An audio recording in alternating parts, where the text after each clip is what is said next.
একদিকে গাজায় ধ্বংসযজ্ঞ চালাতে একের পর এক অস্ত্রের চালান পাঠাচ্ছেন মার্কিন প্রেসিডেন্ট ডোনাল্ড ট্রাম্প, অন্যদিকে বলছেন শান্তির কথা, চাইছেন নোবেল পুরস্কারও।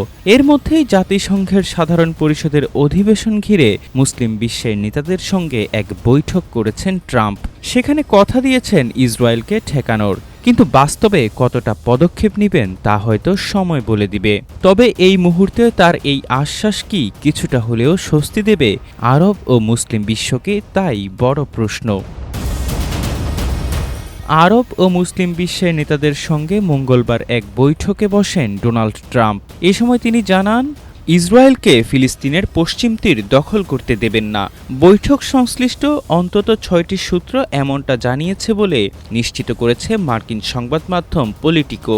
২টি সূত্র জানায়, ফিলিস্তিনি কর্তৃপক্ষ দ্বারা শাসিত পশ্চিম তীরে ইসরায়েলি দখলদারিত্ব প্রতিষ্ঠা করতে না দেওয়ার ব্যাপারে দৃঢ় প্রতিশ্রুতি দিয়েছেন মার্কিন প্রেসিডেন্ট।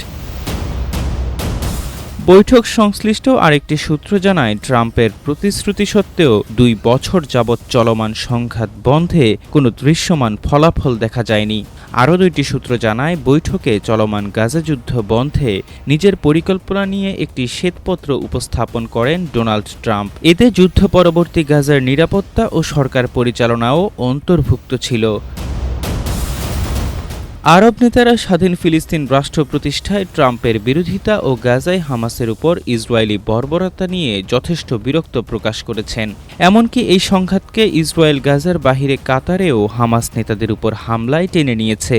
মঙ্গলবারের বৈঠকে আরব নেতারা ট্রাম্পকে জানান, পশ্চিম তীরে যে কোনো আগ্রাসন আব্রাহাম অ্যাকর্ডের চুক্তি ভেঙে পড়ার জন্য দায়ী হবে। ট্রাম্পের প্রথম মেয়াদে আরব রাষ্ট্রগুলোর সঙ্গে ইসরায়েলের কূটনৈতিক সম্পর্ক স্থাপন ছিল একটি বিশাল অর্জন। এর মাধ্যমে মুসলিম বিশ্বে ইসরায়েলকে বৈধ রাষ্ট্র হিসেবে স্বীকৃতি দেওয়ার পথ উন্মুক্ত করেছিল মার্কিন প্রশাসন। আরব ও ইউরোপীয় কর্মকর্তারা সতর্ক করে জানান, পশ্চিম তীরের আনুষ্ঠানিক সংযুক্তি দ্বিরাষ্ট্র সমাধানের যে কোনো আশাকে ধ্বংস করে দেবে। আরব রাষ্ট্রগুলোর নেতারা জানান, পশ্চিম তীর ইসরায়েলের জন্য একটি লাল রেখা। এমনটা করা হলে মধ্যপ্রাচ্যে ইসরায়েলের একীভূত হওয়ার যে কোনো আশাকে থামিয়ে দেবে। এহসান আব্দুল্লাহ, আমার দেশ।